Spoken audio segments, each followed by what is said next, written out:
Bonjour. Bonjour. Bonjour, amen. Je vais essayer de faire court, mais vraiment pour vous montrer tout ce par quoi je suis passée, il faut que je raconte tout. Amen. Amen. C'est ça les témoignages. Il faut avoir une source. Moi, j'ai mon permis de travail depuis 1 an maintenant. C'était l'hiver 2012 que je l'ai eu. Oui, si je ne me trompe pas. Et depuis ce temps, je cherchais du travail. J'ai cherché partout. Quand je vous dis partout, j'ai cherché partout. Je suis allée dans tous les centres d'appel qu'il y a à Moncton. Amen. Partout. Je suis allée à Sykes, je suis allée à Saitel, Minax. Je vous dis que je suis allée même à Capelé. Alléluia. Après, je me lève. Pourquoi tu n'es pas dans la croix? Après, les autres bien élevés dans les Seigneurs. Je ris aujourd'hui, mais je ne riais pas avant. Je ne riais pas de ça. C'était dur. C'était dur. Je cherchais partout. Partout, partout, partout. Je ne trouvais pas. Quand j'allais dans les centres d'appel, on sait bien que c'est les endroits où on prend les étudiants. On prend les étudiants. Je suis allée, on me dit oui, reviens pour faire l'entrevue. Je suis allée pour faire l'entrevue. On me dit non, tu n'as pas fini ton année, on ne peut pas t'embaucher parce que vous avez droit qu'à 20 heures de travail, vous les étudiants. Finis tes examens et reviens. Je suis revenue en avril. Ils me disent non, ils ne veulent plus d'étudiants. Ils veulent que des gens qui ont fini, qui travaillent. Ah, comment je vais faire ça? Je suis allée dans d'autres centres d'appel. On ne m'appelle pas. Un jour, je suis allée avec une amie qui cherchait aussi du travail comme moi. On est allé au mall. On dit on va voir dans les boutiques pour voir si on va avoir du travail.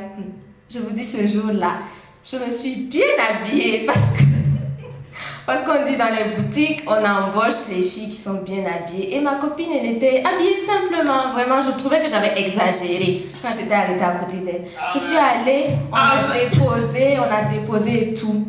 Toujours rien. Je l'appelle, elle me dit, ah, moi, on m'a appelé, on t'a pas appelé. Je dis, quoi? Non, on m'a pas appelé, Seigneur, qu'est-ce que je vais faire? Ok, je continue. Dans tous les centres d'appel, toujours rien. Je suis allée à Capelé. On me dit, non, c'est bon, on veut pas. J'étais vraiment déprimée. Je pensais que je me disais, c'est quelle malédiction ça, rien ne marche. J'ai demandé à maman Patience de prier pour moi. Le pasteur a prié pour moi. J'ai prié, je vous dis, j'ai prié, je ne voyais toujours rien. Quand j'appelle, mes parents me disent, oui, tu as des nouvelles du travail. Je dis, non, il y a toujours rien. On me dit, toi maintenant tu mens. Je dis, je mens comment? Oui, on ne peut pas chercher. Tous ceux qui sont ici ont eu du travail assez rapidement. Toi, tu ne cherches pas. Je dis, vraiment, je cherche, mais je ne trouve pas. Alléluia. Et puis on me dit, ok, d'accord, continue de chercher. C'était pas facile. Je souffrais, j'ai vraiment souffert parce que pendant l'été, j'ai rien fait. Tout le monde travaillait, j'étais là à me tourner les pouces seulement. Je n'ai rien fait, j'ai refusé de rentrer chez moi parce que je me disais j'allais avoir du travail. Et j'étais tellement découragée que je me disais, Seigneur, si pour les travaux de subsistance, juste pour m'occuper, juste pour me faire de l'argent de poche, je n'arrive pas à trouver. Quand je vais chercher du travail dans mon domaine, comment je vais faire? Il n'y a pas de travail à Moncton. J'étais vraiment... si vous me voyez, je riais tous les jours, mais au fond, j'étais vraiment brisée. Et maintenant, il y a 1 mois à peine, il y a eu une annonce à l'université. Pour ceux qui connaissent, on organise les salons carrière à l'université. Et pour cela, ils demandent d'abord aux étudiants de venir postuler et tout. Il y avait plein d'appels à candidature. Il y avait ça, il y avait le service d'accueil des étudiants. J'ai postulé partout aussi. J'ai postulé pour le service d'accueil, pour le bénévolat, pour les accompagnants des nouveaux étudiants qui arrivent, pour le service d'accueil. J'ai postulé partout. Et j'ai reçu un mail du salon carrière qui me dit « Oui, vous avez été sélectionné pour l'entrevue. » Ça aussi, c'est une autre affaire. Entrevue. J'ai jamais fait d'entrevue, Seigneur. J'ai jamais fait d'entrevue. Qu'est-ce qu'on raconte? J'ai jamais travaillé, moi. On va me poser des questions. Donnez-moi. C'était l'entrevue devait avoir lieu le lundi de cette semaine. Quelle est la date? C'était le lundi, le 9. Donc, lundi, le lundi du jeûne, oui. Qu'on a commencé? Oui, qu'on a commencé le jeûne de prière, oui. Amen. C'était le lundi à 11h30. Et j'avais prévu même d'appeler Maman Patience pour prier, mais j'ai tellement tardé, j'ai mis du temps que j'étais en retard. Donc je n'ai pas pu appeler, j'ai foncé directement.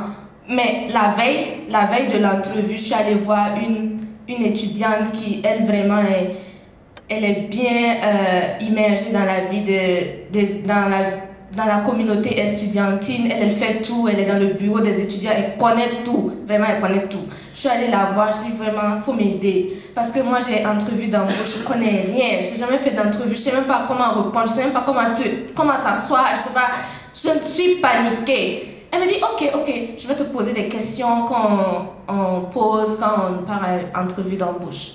Je dis, ok. Elle prend mon CV, elle me dit, mais ma fille, tu n'as rien sur ton CV? Je dis, oui, je n'ai rien.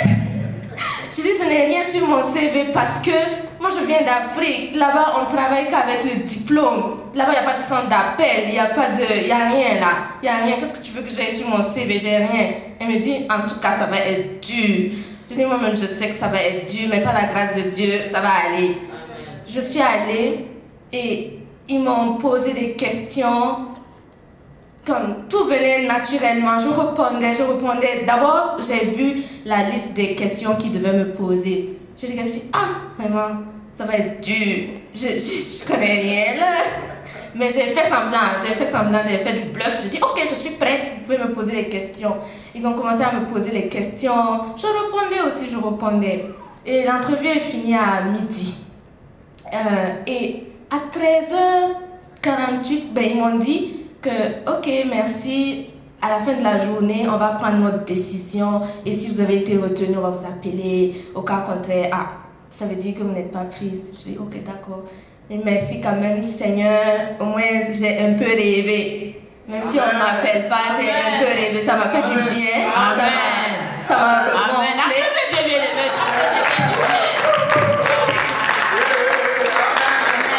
Ça m'a fait du bien, ça m'a montré que tout n'est pas perdu. Amen. Et maintenant, vers 13h48, j'étais à la bibliothèque parce que c'est la période des examens. J'étais à la bibliothèque, ils m'ont appelé. J'étais là, youpi, on m'a appelé. Donc je décroche, je me dis, bonjour Anita, oui, tu étais à l'entrevue tout à l'heure. Je dis oui, on a besoin que tu reviennes encore pour une deuxième entrevue. Je dis, pour une deuxième entrevue, oui, parce que c'est la première fois que pour le salon de carrière, il y a tant de monde qui viennent postuler et vraiment on a trié et il reste 2 personnes. Il reste toi et une autre personne. On n'arrive pas à se décider. Il faut que tu viennes. Il faut que tu viennes une deuxième fois.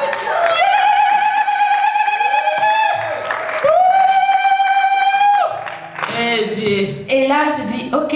On me dit, viens le mardi à 11h30 encore. J'ai dit, ok, il n'y a pas de problème. En marchant dans ma faculté, j'ai croisé la fille qui m'avait aidée à l'entrevue. Je lui ai dit, elle a crié, elle me dit, waouh, je suis contente pour toi, tu sais que c'est vraiment... C'était impossible. J'ai dit, oui, ça va aller, ça va aller. Ok, je suis repartie le mardi. Ils m'ont posé les questions et à la fin, ils m'ont dit, waouh, tu as dit tout ce qu'on voulait entendre. Tu as vraiment touché à tout ce que nous, c'est incroyable. Et pourtant, j'avais aucune idée de quoi dire. J'ai jamais travaillé. Et puis, pour vous montrer comment Dieu est bon, le gars là, celui qui m'a fait l'entrevue, il donne des ateliers à l'université pour comment faire une entrevue d'embauche. C'est pour vous dire que c'est lui, il connaît les questions, il connaît comment tu dois répondre, ton attitude, il voit tout. C'est lui le prof. Il connaît tout. Et les entrevues d'embauche à l'université, c'est pas comme dans les centres d'appel, ce sont des professionnels. Amen. Et moi, je suis allée comme ça. Et il m'a appelé, même pas 30 minutes après, pour me dire, vraiment, on t'a choisi. On t'a choisi, il n'y avait même pas de débat. On t'a choisi. Okay.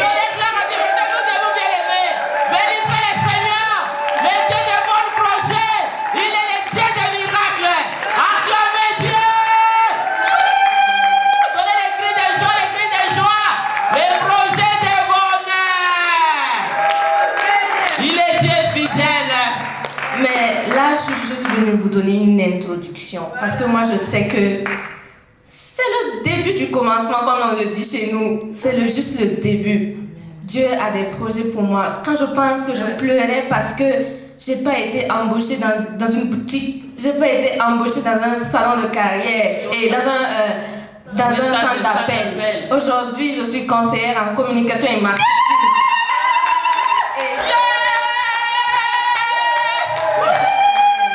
Et il m'a dit que le travail c'est pour 3 ans. 3 ans.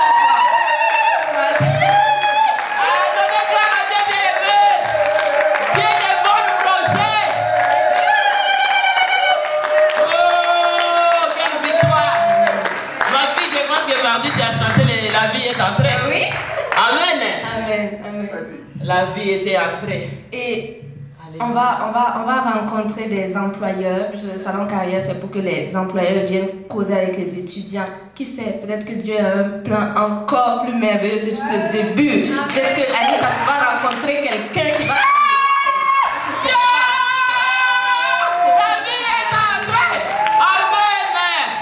Aujourd'hui, je voulais vous dire que Dieu entend les prières. Il entend, et que le temps de Dieu n'est pas le temps de l'homme. Ça peut prendre 1 année comme moi. Ça peut prendre 10 ans. Mais si tu tiens ferme, tu pleures, mais tu pleures à Dieu. Waouh, tu vas récolter. Quand tu viens à l'église, tu pries comme ça. Oui, je suis tout dans derrière là, mais vous ne me voyez pas, je saute là-bas, je suis tout dans derrière, je prie vraiment. Vous ne savez pas à quel point ça me tenait vraiment à cœur. Et je croyais au début que c'était l'ennemi. Je me disais, oui, c'est le diable qui me bloque et tout. C'est ça aussi les problèmes de certains chrétiens. On donne trop de force à l'ennemi, on lui donne trop d'importance. Mais quand tu pries, son plan est fini. C'était pas l'ennemi. C'était Dieu qui ne voulait pas que je dépense peut-être mon temps à d'autres travaux qui ne me serviraient pas. Moi, je vais dire quelque chose. Parce que vous avez aussi un papa. Il est à Ouaggara. À chaque fois, quand vous me mettez en ligne avec lui par téléphone, il me dit, Pasteur Raoul, priez pour mes enfants, que le Seigneur les travaille, que le Seigneur les travaille. Donc, parce que Dieu vous a honoré. Ma vie, tu sais, sois fidèle au dîme. Amen. Amen. Tu dois calculer le dîme. Un travail de 300. Encore une fierté pour toi. Professionnel marketing. Professionnel dans le marketing.